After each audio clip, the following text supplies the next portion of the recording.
تم کیوں ڈرتی ہو مجھ سے اتنا؟ ہاں، کیا میں تمہیں مارتا ہوں؟ وہ غصے سے چلایا تھا۔ وہ تھک چکا تھا اس کے خوف سے۔ سب سمجھنے لگے تھے کہ میر اسنان شاہ اپنی کم عمر بیوی کو مارتا ہے۔ دور رہی مجھ سے۔ وہ اس کی دھاڑ پر ایک بار پھر پینک ہونے لگی، لیکن اس بار پیچھے ہونے کی بجائے وہ اس کے مزید قریب ہو گیا۔ اسے خود میں بھینچا۔ چپ، ڈرو نہیں، میں تمہیں کچھ نہیں کہوں گا۔ وہ محبت سے پچکار رہا تھا، لیکن وہ ہوش کھو چکی تھی۔ بہت سوچنے کے بعد وہ اسے ماہر نفسیات کے پاس لے گیا تھا، اور سیشنز کے درمیان اسے خوف کی جو وجہ معلوم ہوئی تھی وہ اس کے وجود کو ہلا گئی تھی کہ وہ کم عمر لڑکی کے ساتھ۔ 2 بجے کے قریب وہ آہستگی سے دروازہ کھول کر اپنے حجلہ عروسی میں داخل ہوا تو سامنے کا منظر دیکھتے اس کے سارے ارمانوں پر جیسے پانی پھر گیا تھا۔ سجے سجائے بیڈ کے عین وسط میں بے ترتیب سی لیٹی اس کی دلہن نیند کی گہری وادیوں کے مزے لوٹ رہی تھی۔ اس کے خراٹوں کی آواز پورے کمرے میں گونج رہی تھی۔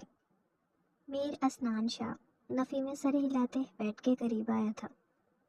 پھر کچھ سوچتے واپس مڑتے اس نے اپنی شیروانی اتار کر ایک طرف رکھی تھی۔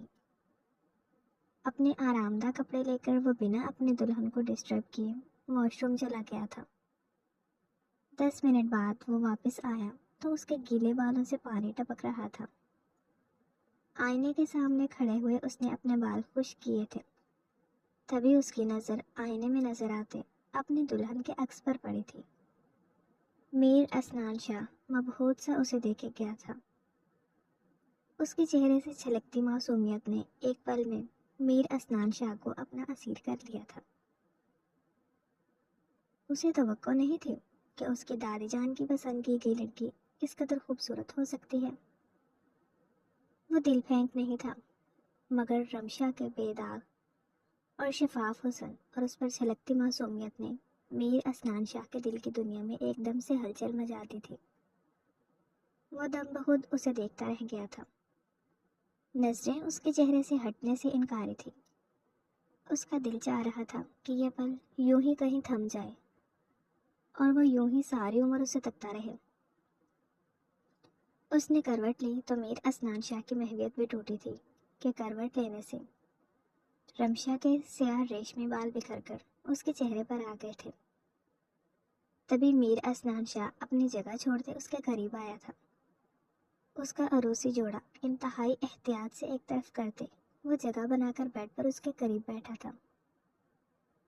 ہاتھ بڑھاتے اس نے رمشا کے چہرے سے بال ہٹانے چاہے تھے، مگر جیسے ہی اس کا ہاتھ رمشا کے گال سے ٹچ ہوا، رمشا ایک زوردار چیخ مارتے ہوئے اٹھ بیٹھی تھی۔ میر اسنان شاہ کو اپنے اس قدر قریب بیٹھے دیکھ کر وہ اور چیخنے لگی۔ اس سے پہلے میر اسنان شاہ کچھ سمجھتا وہ اسے دھکا دیتے بیڈ سے اتر کر دروازے کی طرف بھاگی تھی۔ ساتھ ہی ساتھ وہ مسلسل چیخ بھی رہی تھی، کھولو کھولو، کوئی ہے یہاں، کوئی مجھے نکالو یہاں سے، کوئی سن رہا ہے؟ وہ ہذیانی انداز میں اپنے دونوں ہاتھوں سے دروازہ بجاتے ہوئے چیخ رہی تھی۔ میر اسنان شاہ ایک دم ہوش میں آتے اس کی جانب لپکا تھا۔ رمشا، رمشا، ہوش میں آؤ، کیا کر رہی ہو تم؟ کیوں شور مچا رہی ہو رمشا؟ Listen to me. اس کے پاس پہنچتے میر اسنان شاہ نے اس کے ہاتھ پکڑتے اسے دروازہ بجانے سے روکا اور پھر اسے لا کر صوفے پر بٹھایا تھا، مگر وہ اس کی گرفت میں مچلتے اپنا آپ چھڑواتے دوبارہ سے دروازے کی طرف لپکنے کی کوشش کر رہی تھی۔ میر اسنان شاہ کو سمجھ نہ آیا تھا کہ وہ ایسا کیوں کر رہی ہے۔ اسے یہی لگا تھا کہ شاید نیند سے اچانک اٹھ کر اپنے آپ کو اجنبی جگہ دیکھ کر وہ یوں گھبرا رہی ہے، مگر اس کا یوں پینک ہونا اس کی سمجھ سے باہر تھا۔ Rimsha, stop right now, what are you doing? سب سو رہے ہیں، آدھی رات کو یوں چیخ چیخ کر تم کیوں ہمارا تماشا بنا رہی ہو؟ سب کیا سوچیں گے کہ میں تمہارے ساتھ کیا کر رہا ہوں؟ ہوش میں آؤ۔ میر اسنان شاہ نے اسے کندھوں سے پکڑ کر دبوچا اور اپنی طرف موڑتے اسے جھنجھوڑتے ہوئے کہا تھا۔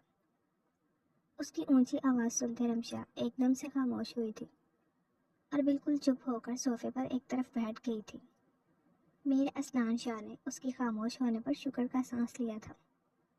وہ تو شکر تھا کہ اس کا کمرہ سانس پروف تھا، ورنہ جتنے اس کی بیوی چیخ چکی تھی اس کے بعد نہ جانے گھر والے اور مہمان کیا سوچتے۔ خواہ مخواہ کا تماشا بن جانا تھا۔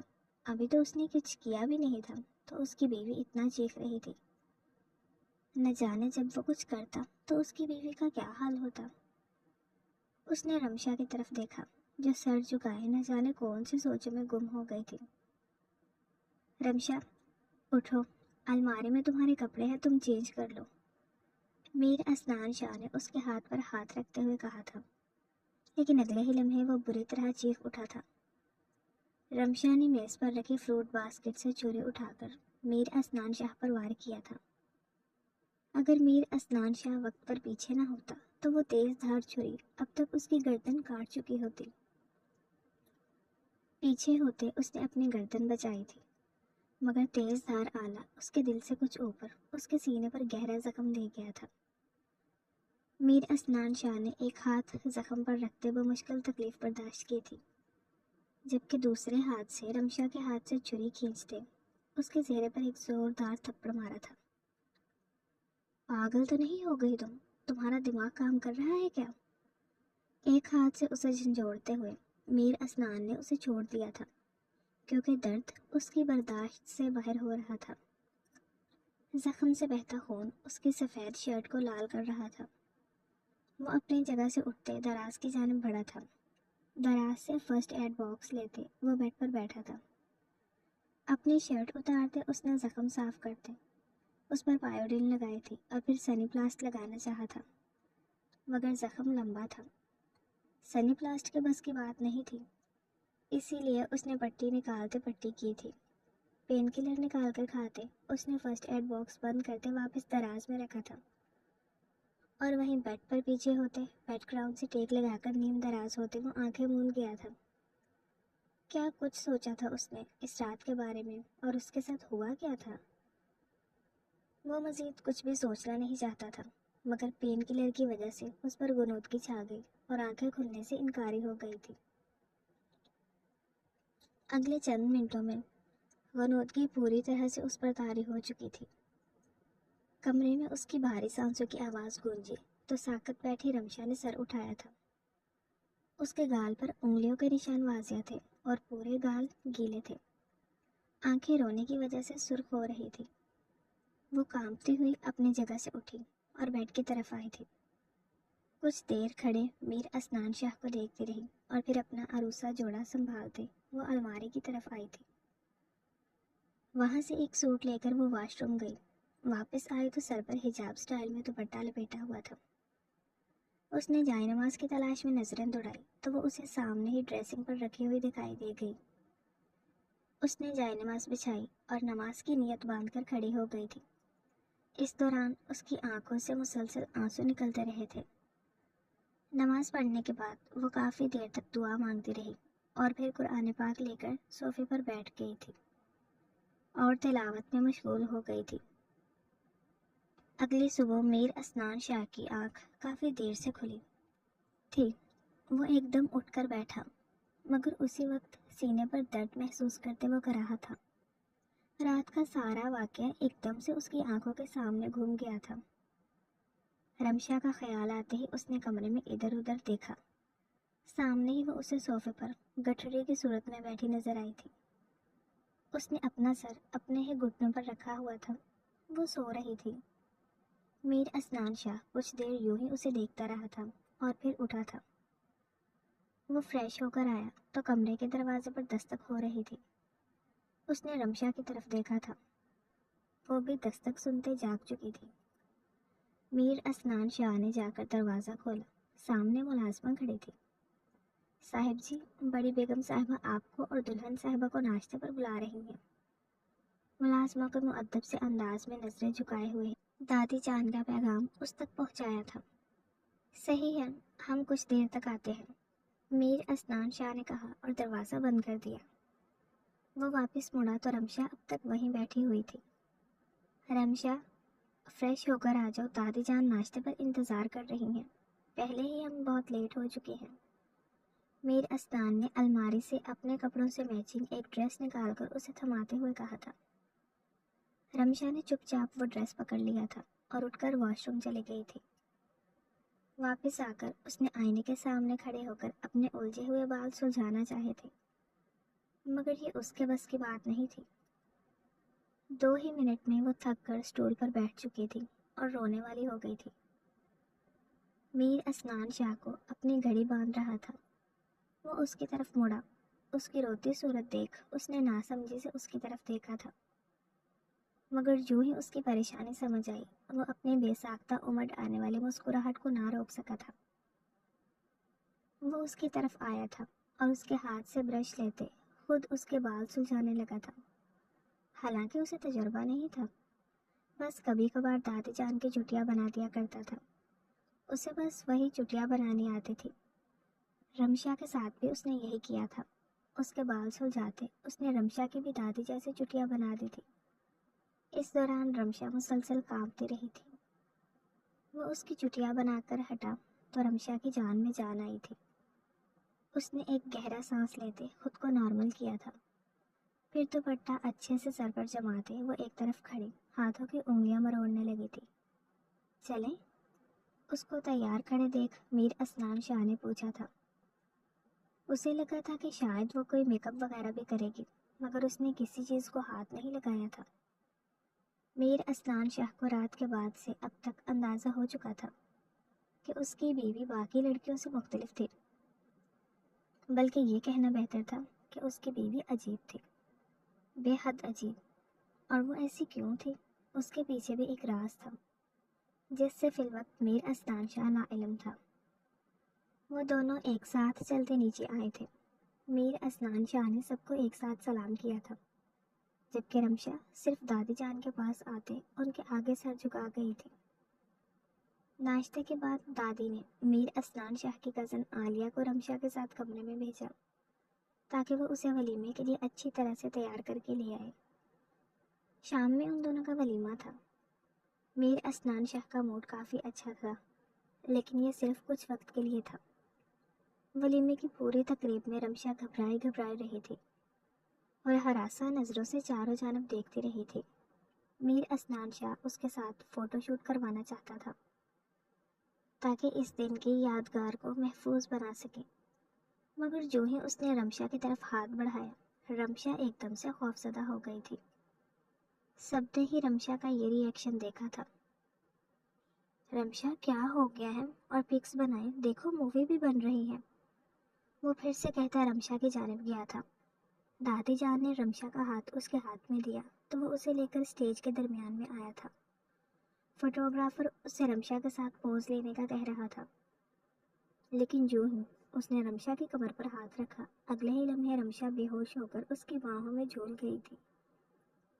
میر اسنان شاہ نے اسے اٹھاتے دادی جان کی طرف دیکھا تھا، جو پریشانی سے رمشا کو ہی دیکھ رہی تھی۔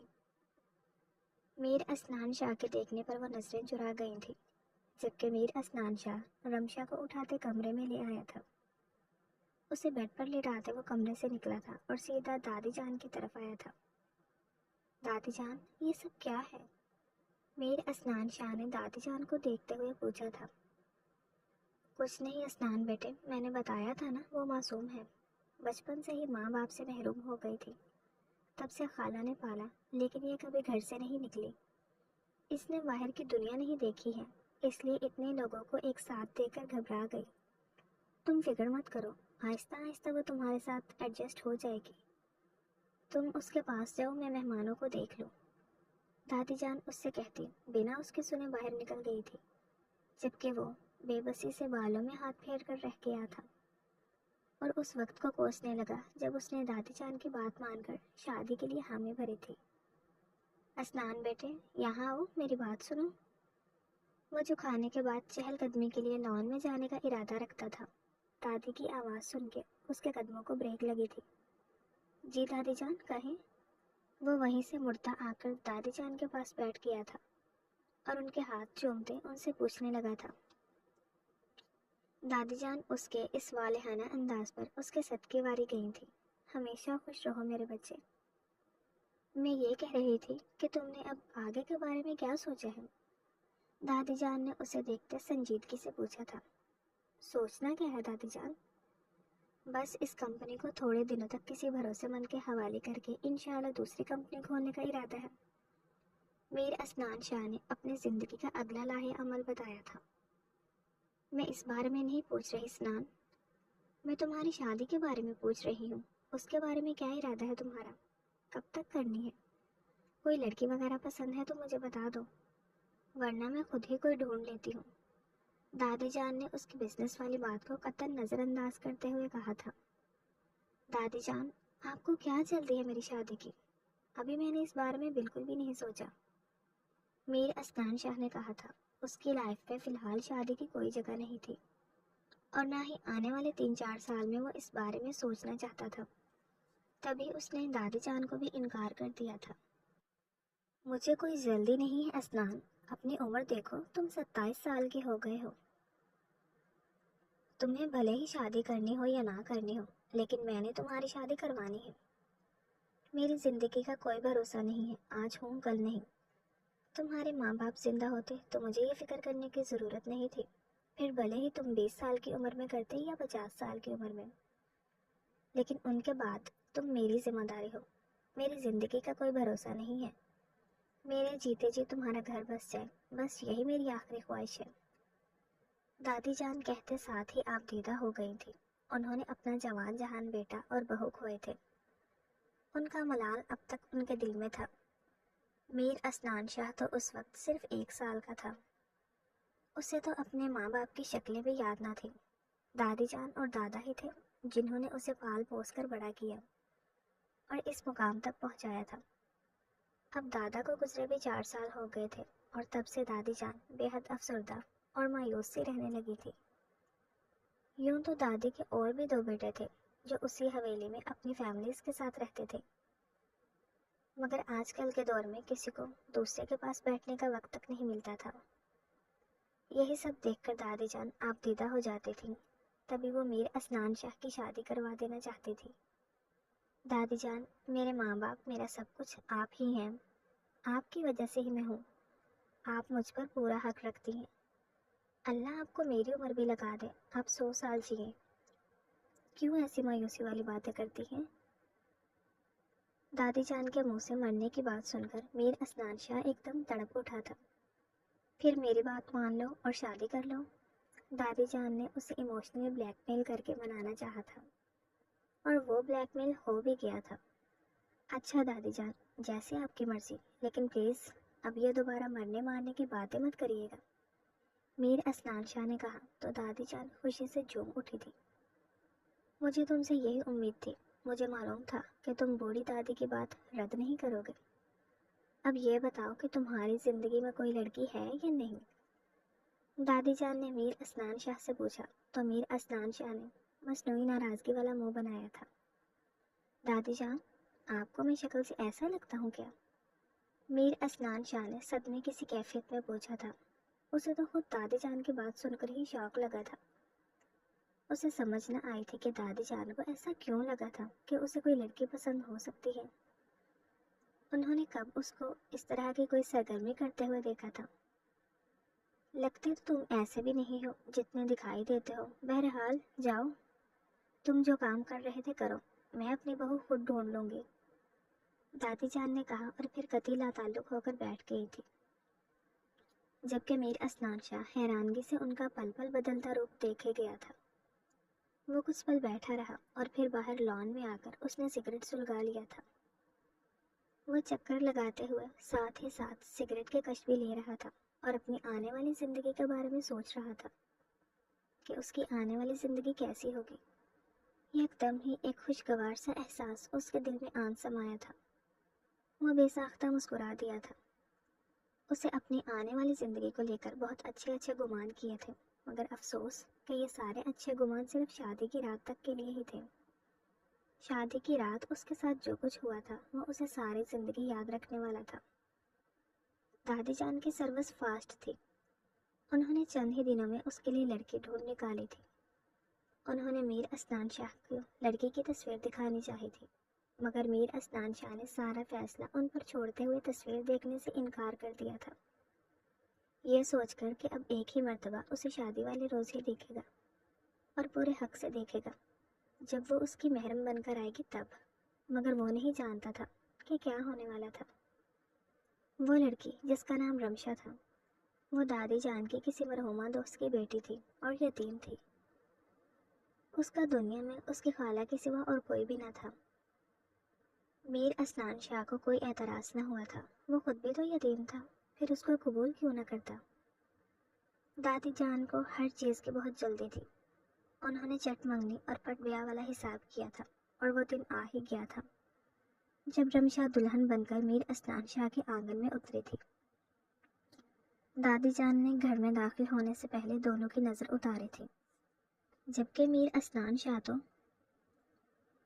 رمشا کا قد بد دیکھتے حیرت میں تھا۔ رمشا قد میں بمشکل اس کے سینے تک ہی آ رہی تھی۔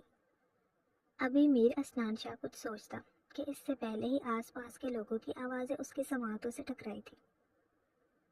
میر اسنان شاہ کی دلہن تو کافی عمر ہے، عمر میں میر اسنان شاہ سے 9-10 سال چھوٹی تو ہوگی ہی۔ نہ جانے بڑی بی کو کیا سوچی کہ وہ اس بچی کو میر اسنان شاہ کی دلہن بنا کر لے آئیں۔ اب میر اسنان شاہ اس کے حقوق پورے کرے گا یا پہلے اسے پالے گا؟ پاس کھڑی دو عورتوں نے آپس میں خسر پھسر کی تھی، قریب کھڑا ہونے کی وجہ سے۔ یہ خسر پھسر میر اسنان شاہ کے کانوں تک بخوبی پہنچی تھی۔ اس نے دادی جان کے چہرے کی طرف دیکھا تو رمشا کے صدقے واری جا رہی تھی، اور نہ جانے کون کون سی رسمیں تھیں جو وہ اس کے ساتھ کر رہی تھی، جبکہ رمشا ابھی تک گھونگھٹ میں تھی۔ اس وجہ سے میر اسنان شاہ اب تک اس کا چہرہ نہیں دیکھ پایا تھا۔ دادی جان نے ان دونوں کو لا کر صوفے پر بٹھایا تھا، پھر خاندان کے لوگ ایک ایک کر کے آتے گئے تھے اور رسمیں کرتے ان دونوں کو ایک ساتھ خوش رہنے کی دعائیں دیتے ہوئے چلے جا رہے تھے۔ یہ سلسلہ تقریباً 1.25 گھنٹہ جاری رہا تھا۔ اس کے بعد دادی جان نے لڑکیوں سے کہا کہ وہ رمشا کو میر اسنان شاہ کے کمرے میں چھوڑ آئیں۔ لڑکیاں اس کی طرف آئیں، لیکن وہ ایک دم بدک کر ان سے دور ہوئی تھی اور دادی جان کے ہاتھ پر اپنی گرفت مضبوط کر دی تھی۔ میر اسنان شاہ نے بخوبی نوٹ کیا تھا، وہ آج کا پورا دن بس دادی جان کا ہاتھ ہی پکڑے رہی تھی۔ دادی جان مسکرا دی تھی اور پھر خود رمشا کو میر اسنان شاہ کے کمرے میں چھوڑ کر آئی تھی۔ اسنان، میں جانتی ہوں اس وقت تم بہت سے وسوسوں کا شکار ہو، مگر مجھ پر بھروسہ رکھو۔ رمشا ایک اچھی بچی ہے، تم اس کے ساتھ بہت خوش رہو گے۔ جہاں تک رہا عمر کا فرق، تو یہ کوئی بڑی بات نہیں ہے۔ میں خود تمہارے مرحوم دادا سے 15 سال چھوٹی تھی، مگر تمہارے دادا نے مجھے بہت خوش رکھا۔ میں نے بھی کبھی تمہارے دادا کو شکایت کا کوئی موقع نہیں دیا تھا۔ تمہارے دل میں جتنے بھی وسوسے ہیں ان سب کو دور کر لو، اور اس کی طرف سے اپنا دل صاف کر کے اپنی نئی زندگی کی شروعات کرو۔ ہاں، ایک اور بات کہ وہ بہت معصوم ہے، تمہارے جتنے میچور نہیں ہیں، لیکن مجھے یقین ہے کہ تم اسے سنبھال لو گے۔ اس کا بہت خیال رکھنا۔ میں اسے تمہارے بھروسے یہاں لائی ہوں، مجھے کبھی شکایت کا موقع نہ دینا۔ رمشا کو میر اسنان شاہ کے کمرے میں چھوڑ کر آنے کے بعد دادی جان نے میر اسنان شاہ کو اپنے کمرے میں بلایا تھا اور پھر اسے نصیحتیں کی تھی۔ دادی جان، آپ بالکل بے فکر رہیں، وہ اب میری ذمہ داری ہے۔ میں آپ سے وعدہ کرتا ہوں کہ کبھی بھی آپ کا بھروسہ ٹوٹنے نہیں دوں گا۔ میر اسنان شاہ آگے بڑھتے دادی جان کا ہاتھ اپنے ہاتھوں میں لیتے وعدہ کر گیا تھا، اس بات سے انجان کہ آنے والے وقت میں یہ وعدہ اس کس قدر بھاری پڑنے والا تھا۔ اگر اسے اس بارے میں تھوڑی سی بھی بھنک ہوتی تو وہ کبھی بھی یہ وعدہ نہ کرتا۔ دادی جان نے اسے دعائیں دی تھی۔ میر اسنان شاہ دادی جان کے کمرے سے نکلا تو دوستوں نے اسے گھیر لیا، وہ اسی کی طاق میں تھے۔ سب دوست مل کر بیٹھک میں چلے گئے تھے۔ پھر وہاں وہ محفل جمی کہ کب گھڑی نے رات 2 کا ہندسہ عبور کیا معلوم ہی نہ ہوا۔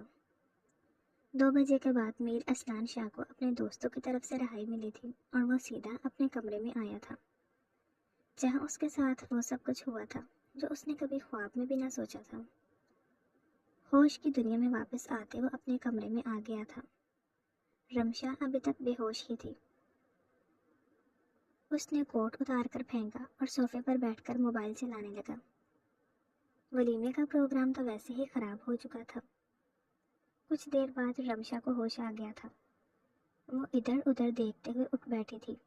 میر اسنان شاہ سے نظریں ملی تو وہ بے ساختہ نظریں چرا گئی تھی۔ اس کے چہرے پر شرمندگی تھی جو میر اسنان شاہ کو واضح دکھائی دے رہی تھی۔ شاید نہیں بلکہ یقیناً وہ فنکشن خراب کرنے پر شرمندہ تھی۔ آ گیا تمہیں ہوش؟ اب طبیعت کیسی ہے تمہاری؟ میر اسنان شاہ نے ضبط کا مظاہرہ کرتے بڑے تحمل سے ٹھہرے ہوئے لہجے میں سوال کیا تھا۔ آئی ایم سوری، وہ میں اچانک، میری غلطی نہیں تھی، مجھے پتہ نہیں چلا، مجھے معاف کر دیں پلیز۔ رمشا نے جھکے ہوئے سر کو مزید جھکاتے ہوئے کہا تھا۔ اس کے ساتھ ہی اس کی آنکھوں سے ٹپ ٹپ آنسو گرنے لگے تھے۔ اٹس اوکے، سوری کی ضرورت نہیں ہے، مگر آئندہ اگر تم نے ایسا ویسا کوئی ڈرامہ کرنا ہوا تو مجھے پہلے سے ہی بتا دیا کرنا، تاکہ میں لوگوں کو نہ بلاؤں، خواہ مخواہ تماشا بنتا ہے۔ میر اسنان شاہ کے لہجے میں نہ چاہتے ہوئے بھی طنز شامل ہوا تھا۔ مجھے معاف کر دے، آگے سے ایسا نہیں ہوگا۔ رمشا نے روتے ہوئے ہچکیوں کے درمیان کہا تھا۔ اس کو روتے دیکھ میر اسنان شاہ کو بہت سخت کوفت ہوئی تھی۔ او پلیز، اب یہ رونا تو بند کرو، میر اسنان شاہ نے کہا تو رمشا نے فوراً سے اپنی آنکھیں رگڑ ڈالی تھی۔ وہ اسے دیکھتے کمرے سے نکل گیا تھا۔ اس کو روتا دیکھ کر میر اسنان شاہ کو سخت کوفت ہوئی تھی۔ دوبارہ جب وہ کمرے میں آیا تو وہ کمرے میں نہیں تھی۔ اب یہ کہاں چلی گئی؟ میر اسنان شاہ نے خود سے کہتے گھڑی پر وقت دیکھا تھا جو رات 9 کا وقت بتا رہا تھا۔ اس وقت تک تو اسے اصولاً کمرے میں ہی ہونا چاہیے تھا۔ میر اسنان شاہ اس کے ساتھ وقت گزارنا چاہتا تھا تاکہ وہ دونوں ایک دوسرے کو سمجھ سکیں، ایک دوسرے کے قریب آ سکے، مگر رمشا اسے موقع ہی نہ دے رہی تھی۔ دن یوں ہی گزرتے گئے تھے۔ رمشا بجائے میر اسنان شاہ کے ساتھ رہنے کے زیادہ تر دادی جان کے پاس ہی رہتی تھی۔ اس کی دادی جان کے ساتھ اٹیچمنٹ دیکھ کر وہ اکثر جیلس ہوتا تھا۔ یہ نہیں تھا کہ اسے برا لگتا تھا، بلکہ وہ چاہتا تھا کہ جیسے وہ دادی جان کے ساتھ گھل مل کر رہتی ہے ویسے ہی وہ اس کے ساتھ بھی رہے، مگر رمشا تو اس کے معاملے میں گونگی بہری بن گئی تھی۔ میر اسنان شاہ جو ہنی مون پر جانے کا ارادہ رکھتا تھا، اس نے رمشا کی بے اعتنائی دیکھ کر ہنی مون پر جانے کا پلان کینسل کر دیا اور واپس سے کمپنی جوائن کر لی۔ اب وہ اس لڑکی کے لیے اپنے بزنس کو تو نہیں چھوڑ سکتا تھا۔ اس کے دل میں شادی کے بعد کے جو ارمان تھے ان میں سے ایک بھی پورا نہ ہوا تھا۔ وہ سب کے سب جھاگ کی طرح بیٹھ گئے تھے۔ اس کے دوست اکثر اسے رمشا کے حوالے سے چھیڑتے، مگر وہ محض ایک ٹھنڈی آہ بھر کر رہ جاتا۔ اب وہ کسی کو کیا بتاتا کہ اس کے ساتھ کیا ہوا تھا؟ اس سے تو وہ کمارا ہی اچھا تھا۔ اس کے دل میں چھوٹی چھوٹی خواہشیں تھیں۔ وہ روز آفس سے واپسی پر سوچتا کہ رمشا اس کے انتظار میں بھوکی بیٹھی ہوگی۔ جب وہ جائے گا تو وہ دونوں کے لیے کھانا گرم کرے گی، دونوں مل کر کھائیں گے۔ پھر وہ اس سے آئس کریم کی فرمائش کرے گی، لیکن ایسا کبھی نہ ہوا تھا۔ وہ آفس سے جتنی مرضی جلدی آ جاتا، لیکن رمشا اسے دادی کے کمرے میں ہی سوئی ہوئی ملتی تھی۔ رمشا کی اس عادت سے وہ قدرے خفا تھا، مگر کس سے شکایت کرتا؟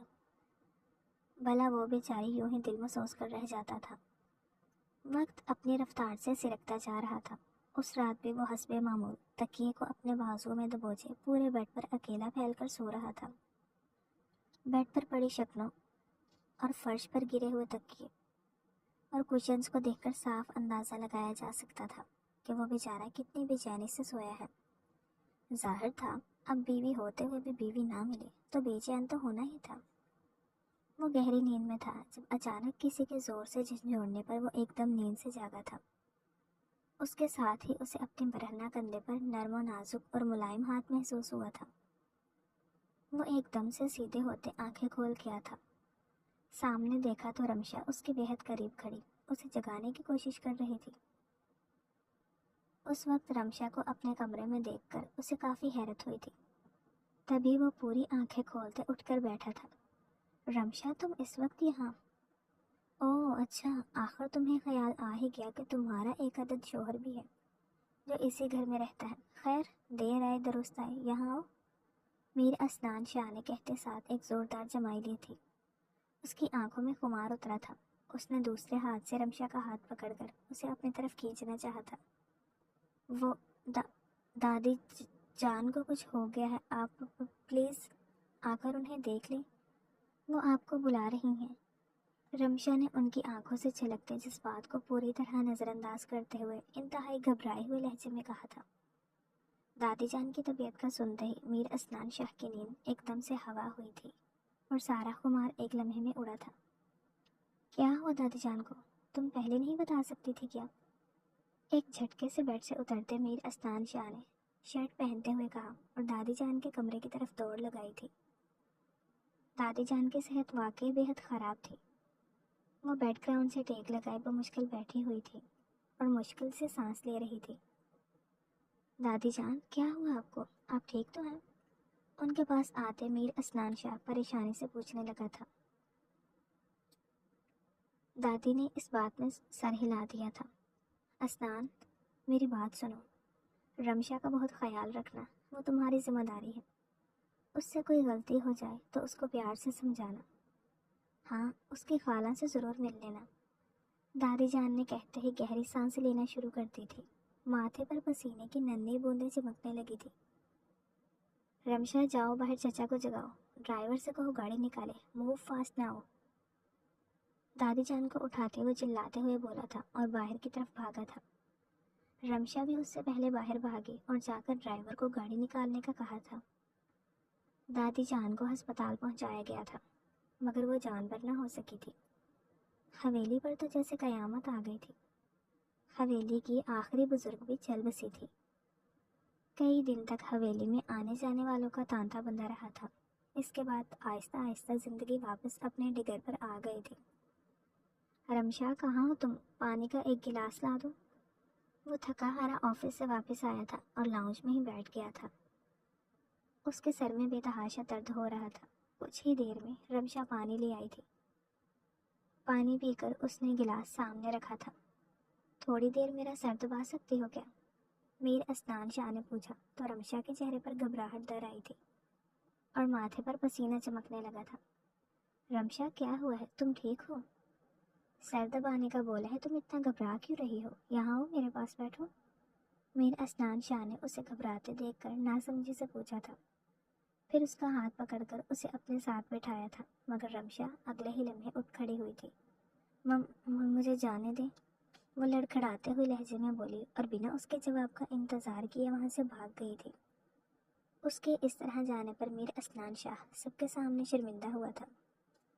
چھوٹی چچی، بڑی چچی اور عالیہ وہیں پر ہی بیٹھی ہوئی تھی۔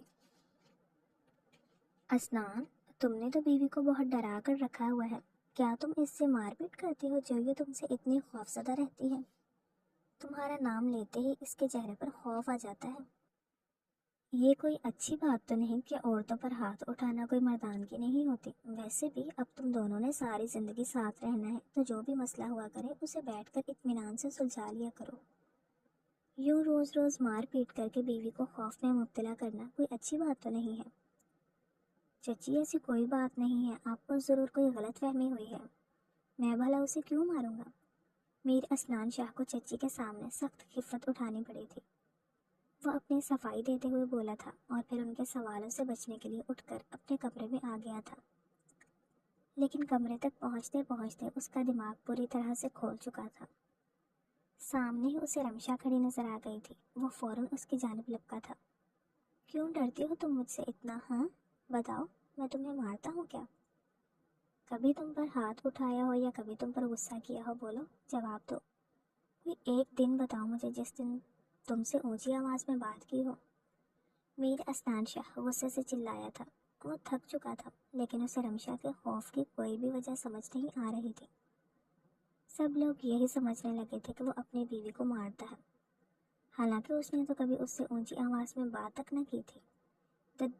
دور رہے، اس کی دھاڑ پر وہ مزید خوفزدہ ہوتے رونے لگی تھی۔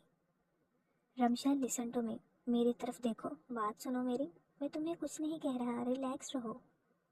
وہ اس سے دور جانے کے بجائے مزید اس کے قریب آیا تھا اور پیار سے اسے پچکارتے ہوئے کہنے لگا تھا، نہیں، دور ہٹیں، پیچھے ہو۔ رمشا نے پینک ہوتے ہوئے کہا اور اگلے ہی لمحے حواس کھوتے میر اسنان شاہ کی باہوں میں جھول گئی تھی۔ میر اسنان شاہ پریشانی سے اس کے زرد پڑتے چہرے کو دیکھے گیا تھا۔ اسے احتیاط سے بستر پر لٹاتے اس پر کمبل اڑایا اور خود سامنے صوفے پر بیٹھ گیا۔ وہ کچھ سوچ رہا تھا۔ رمشا کے ایکشن ریئیکشن سب اسے ایک نفسیاتی مریضہ بنا رہے تھے۔ میر اسنان شاہ نے شروع سے سوچنا شروع کیا تھا اور اسی نتیجے پر پہنچا تھا کہ رمشا کے ساتھ کوئی نہ کوئی نفسیاتی مسئلہ ہی تھا۔ اس نے شہر کے بہترین سائیکاٹرسٹ کے پاس اپائنٹمنٹ بک کروائی تھی اور پھر اگلے ہی روز وہ رمشا کو اپنے ساتھ لے کر کلینک پر گیا تھا۔ ڈاکٹر نے باریک بینی سے رمشا کا چیک اپ کیا تھا اور وہ اسی نتیجے پر پہنچی کہ رمشا واقعی ایک نفسیاتی مریضہ تھی۔ شدید ڈپریشن کا شکار ہونے کے ساتھ ساتھ وہ کسی مینٹل ڈراما میں بھی تھی، اور یہ مینٹل ڈراما کسی صدمے کے زیر اثر تھا۔ میر اسنان شاہ کا شک درست نکلا تھا۔ رمشا کی ذہنی حالت واقعی خراب تھی۔ ڈاکٹر، آپ میری وائف کا پراپر علاج کریں اور پلیز چیک کریں کہ اس سب کی وجہ کیا ہے۔ میر اسنان شاہ نے ڈاکٹر کے سامنے بیٹھتے ریکویسٹ کی تھی۔ وہ تو میں کروں گی مسٹر شاہ، لیکن اس کے لیے مجھے آپ کی ہیلپ بھی چاہیے۔ آپ کی وائف کا کوئی ایسا ریلیٹیو جو ان کے پاسٹ کے بارے میں جانتا ہو، ان کا بچپن، لڑکپن سب کچھ جانتا ہو۔ ہمیں اس سے بات کرنی ہوگی۔ ڈاکٹر نے کچھ سوچتے ہوئے کہا تھا۔ میر اسنان شاہ نے بخوبی ڈاکٹر کی بات سمجھی تھی۔ جی ڈاکٹر، رمشا کی خالہ ہیں لیکن وہ پیرالائزڈ ہے۔ میں کوشش کرتا ہوں کہ کسی طرح آپ کی ان سے بات کروا دوں۔ میر اسنان شاہ نے کہا تو ڈاکٹر نے کچھ دوائیاں دیتے انہیں اجازت دی تھی۔ راستے میں میر اسنان شاہ انتہائی دوستانہ لہجے میں رمشا سے بات چیت کرنے کی کوشش کرتا رہا تھا، مگر رمشا نے صرف ہوں ہاں میں ہی جواب دیے تھے۔ اس کو گھر چھوڑنے کے بعد وہ سیدھا اس کی خالہ کے گھر گیا تھا تاکہ جان سکے کہ آخر ماجرا کیا ہے، لیکن جو کچھ اسے وہاں معلوم ہوا وہ جان کر میر اسنان شاہ کے پیروں تلے سے زمین نکل گئی تھی۔ وہ کبھی سوچ بھی نہیں سکتا تھا کہ اس کی بیوی کے ساتھ چھوٹی عمر میں اس قدر ظلم بھی ہو سکتا تھا۔ وہ تو حقیقت جان کر ہی سکتے میں چلا گیا تھا۔ پھر رمشا پر تو یہ سب گزری تھی، اس کی ذہنی حالت بھلا کیسے ٹھیک رہ سکتی تھی؟ جو کچھ اس کے ساتھ ہوا تھا وہ کس کے ساتھ بھی ہوتا تو اس وقت تک وہ پاگل ہو جاتا۔ وہ بیچاری تو اس وقت چھوٹی بچی تھی۔ ماضی۔ رمشا نے ایک متوسط گھرانے میں آنکھ کھولی تھی۔ اس کا باپ کوئی اچھا آدمی نہ تھا۔ دنیا کی ہر برائی اس انسان میں تھی۔ شراب، جوئے اور چرس نے اس کی زندگی تباہ کر دی تھی۔ جب تک اسے ان چیزوں کا احساس ہوا تب تک اس کا بال قرضے میں ڈوب چکا تھا، اور یہ قرضہ دینے والا بہت بڑا سیٹھ تھا۔ وہ آئے روز رمشا کے گھر پیسے واپس مانگنے آنے لگے تھے، مگر ان کے پاس پھوٹی کوڑی تک نہیں تھی جو وہ انہیں دیتے۔ رمشا کی ماں اپنی بہن سے مانگ تانگ کر اور کچھ لوگوں کے کپڑے سی کر بمشکل 2 وقت کی روٹی پوری کرتی تھی۔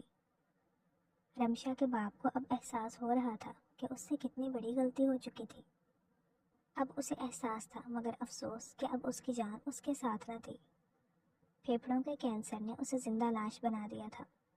وہ دن بھر چارپائی پر پڑا کھانستا رہتا تھا اور ایک روز یوں ہی کھانستے کھانستے دنیا چھوڑ کر چلا گیا۔ رمشا اور اس کی ماں دنیا کے بے رحم تھپیڑوں کی ضد میں آ گئی تھی۔ 2 اکیلی عورتیں جن کا کوئی سائبان نہیں تھا، کوئی انہیں کب تک رہنے دیتا آخر؟ سیٹھ عباد خان کے آدمی روزانہ ان کے گھر آتے تھے۔ رمشا کی ماں روزانہ ان کے سامنے ہاتھ جوڑتی اور ان کی منتیں کرتی تھی۔ اور پھر وہ سیاہ دن بھی آیا تھا جس روز سیٹھ عباد خان ان کے گھر آیا۔ دروازے پر مسلسل ہوتی دستک سن کر رمشا نے جا کر دروازہ کھولا تھا۔ کدھر ہے تیری دھوکے باز ماں؟ سیٹھ عباد نے رمشا کو بازو سے دبوچتے ہوئے پوچھا تھا اور اس کے ساتھ ہی اپنے قدم اندر کی جانب بڑھا دیے۔ رمشا اس کے ساتھ گھسیٹتی ہوئی جا رہی تھی۔ عباد خان، میری بیٹی کو چھوڑ دو، میں بات کرتی ہوں تم سے۔ رمشا کی ماں نے رمشا کو عباد خان کی گرفت میں مچلتے دیکھا تو تڑپ اٹھی تھی۔ مجھے تم سے کوئی بات نہیں کرنی دھوکے باز عورت، باتوں کا وقت ختم ہو گیا ہے۔ تم نے اور تمہارے شوہر دونوں نے میرے ساتھ فراڈ کیا ہے، اور عباد خان اپنے ساتھ فراڈ کرنے والوں کو کسی صورت نہیں بخشتا۔ تمہیں جو مہلت دی تھی وہ پوری ہوئی، عباد خان نے انتہائی کرخت لہجے میں کہا تھا۔ نہیں عباد خان، ایسا مت کرو، بس کچھ دن دے دو، میں کچھ نہ کچھ کر لوں گی۔ رمشا کی ماں نے ایک مرتبہ پھر سے عباد خان کے سامنے ہاتھ جوڑ دیے تھے، مگر عباد خان اصولی آدمی تھا، اسے یہ ہیر پھیر پسند نہیں تھا۔ اس نے پستول نکالتے رمشا کی ماں کی طرف تانا اور ایک ساتھ 2 فائر اس کے دونوں ٹانگوں پر کیے تھے۔ وہ ایک دم سے درد سے تڑپتی نیچے گری تھی۔ رمشا کے منہ سے دردناک چیخیں بلند ہوئی تھی۔ وہ عباد خان کے ہاتھ پر کاٹتی اپنی ماں کے قریب آئی تھی اور اس کا سر اپنے گود میں رکھا تھا اور اسے پکارنے لگی تھی۔ عباد خان نے آگے بڑھتے اسے بالوں سے پکڑ کر اوپر اٹھایا تھا۔ یہ بچنی نہیں چاہیے، گن اپنے آدمی کی طرف پھینکتا، اپنے آدمیوں کو حکم دیتا۔ وہ رمشا کو لیے گھر سے باہر نکلا تھا اور اپنی گاڑی کی طرف بڑھا تھا۔ رمشا چیختے ہوئے اس سے اپنا آپ چھڑوانے کی کوشش کر رہی تھی جب اس نے مڑتے ایک زوردار تھپڑ اس کے گال پر رسید کیا تھا۔ اس کے بھاری ہاتھ کا تھپڑ کھا کر رمشا کے 14 تبق روشن ہوئے تھے۔ اس کی آنکھوں کے سامنے ایک دم سے اندھیرا چھا گیا تھا۔ عباد خان نے اسے لا کر گاڑی میں پھینکا تھا۔ وہ ہوش و حواس سے بیگانہ ہو چکی تھی۔ دوبارہ جب اسے ہوش آیا تو وہ ایک عالیشان گھر کے لاؤنج میں پڑی ہوئی تھی۔ عباد خان سامنے ہی بیٹھا کسی سے باتوں میں مصروف تھا۔ رمشا اٹھ کر وہاں سے بھاگنے ہی والی تھی کہ تبھی عباد خان اس تک پہنچ گیا تھا۔ اس نے اس کا سر پکڑتے پاس موجود پلر کے ساتھ دے مارا تھا۔ مجھے چھوڑ دو، مجھے جانے دو، تم قاتل ہو، تم نے میری ماں کو مارا، میں تمہیں نہیں چھوڑوں گی، میں تمہیں مار دوں گی۔ 13 سالہ رمشا اس کی گرفت میں پھڑپڑاتے ہوئے کہہ رہی تھی۔ اس کے ساتھ ہی اس نے پاس پڑا واز اٹھا کر عباد خان کے سر پر مارنا چاہا تھا، مگر عباد خان نے اس کا بازو پکڑتے مروڑ دیا تھا۔ ہڈی چٹکنے کی آواز واضح سنی گئی تھی۔ رمشا کی نہ رکنے والی چیخوں کا سلسلہ شروع ہوا تھا اور پھر درد کی وجہ سے وہ بے ہوش ہو چکی تھی۔ اس کے بعد وہ 3 سال تک عباد خان کی قید میں رہی تھی۔ ان 3 سالوں میں اس نے ایک مرتبہ بھی آسمان نہیں دیکھا تھا۔ عباد خان نے اسے کمرے میں قید رکھا ہوا تھا۔ جب کبھی وہ مزاحمت کرتی یا بھاگنے کی کوشش کرتی تو وہ یوں ہی اسے اذیت دیتا تھا۔ اس کے ہاتھ پاؤں کی ہڈیاں کئی مرتبہ ٹوٹی اور کئی مرتبہ جڑی تھی۔ وہ روزانہ عباد خان کے ظلم کے کئی مظاہرے دیکھتی تھی، جس کی وجہ سے اس کے دل اور ذہن میں خوف بیٹھ گیا تھا۔ 3 سال بعد اس کی خالہ نے میر اسنان شاہ کی دادی سے بات کی تھی۔ میر اسنان شاہ کی دادی اور رمشا کی خالہ کی ساس آپس میں دوستیں تھیں۔ میر اسنان کی دادی نے ہی عباد خان کا قرض چکا کر رمشا کو اس کی قید سے آزاد کروایا تھا، لیکن رمشا ذہنی طور پر اب تک وہیں کہیں عباد شاہ کی قید میں ہی قید تھی۔ اس کا خوف، اس کا ڈر رمشا کے دل میں اس قدر بیٹھ چکا تھا کہ رمشا اس خوف سے نکل ہی نہ پا رہی تھی۔ ساری حقیقت جاننے کے بعد میر اسنان شاہ سر پکڑ کر بیٹھ گیا تھا۔ وہ جانتا تھا عباد خان کو۔ عباد خان کاروباری آدمی تھا اور کھرا بندہ تھا۔ جو اس کے ساتھ ٹھیک چلتا وہ اسے سر آنکھوں پر بٹھاتا تھا، لیکن جو اس کے خلاف جانے کی کوشش کرتا یا اس سے فراڈ کرتا وہ اس کو دنیا دیکھنے کی مہلت بھی نہ دیتا تھا۔ اس نے غلط کیا تھا، مگر قصور رمشا کے ماں باپ کا تھا، جنہوں نے عباد خان جیسے آدمی کے ساتھ لین دین کیا تھا۔ میر اسنان بوجھل قدموں سے گھر واپس آیا۔ رمشا دوائیوں کے زیر اثر سو رہی تھی۔ وہ چینج کر کے آیا اور اس کے پاس لیٹتے ہاتھ بڑھا کر اسے اپنے نزدیک کر کے اپنی باہوں میں سمیٹ لیا تھا، جیسے وہ اس کی ساری اذیت خود میں اتار دینا چاہتا ہو۔ رمشا ذرا سا کسمسائی تھی اور پھر سو گئی۔ میر اسنان شاہ نے اس کے ماتھے پر اپنے لب رکھے تھے۔ وہ جانتا تھا اس وقت اسے میڈیسنز کی وجہ سے غنودگی ہے، ورنہ تو میر اسنان شاہ کی اتنی غربت پر اب تک اس نے چیخ چیخ کر پوری حویلی سر پر اٹھا لی ہوتی۔ میر اسنان شاہ اس کا سر اپنے سینے پر رکھتا، اس کے بالوں میں آہستہ آہستہ انگلیاں چلانے لگا تھا۔ اس کو پرسکون کرتے وہ خود بھی نہ جانے کب نیند کی وادیوں میں اتر گیا تھا۔ صبح اس کی آنکھ رمشا سے پہلے کھل گئی تھی۔ فریش ہوتے اس نے ناشتہ بنوا کر لایا اور پھر رمشا کے پاس آتے اسے جگایا تھا۔ رمشا حسب عادت بدک کر اس سے دور ہوئی تھی۔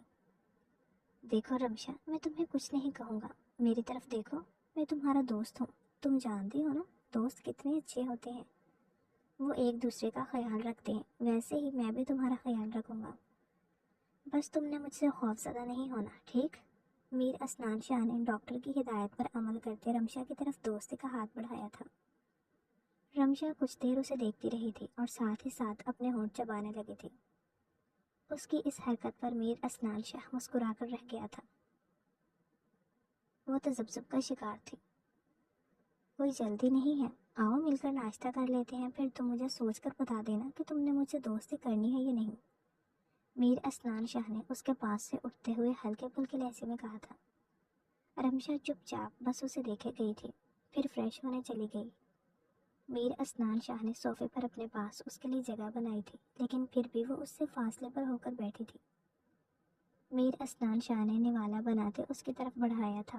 پہلے تو وہ ہچکچائی، مگر پھر اس نے منہ کھول دیا تھا۔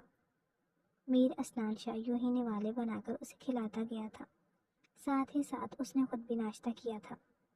ناشتے کے بعد اس نے رمشا کے بال سلجھا کر چٹیا میں باندھے تھے اور پھر اسے ساتھ لیے قریبی پارک میں چلا آیا تھا۔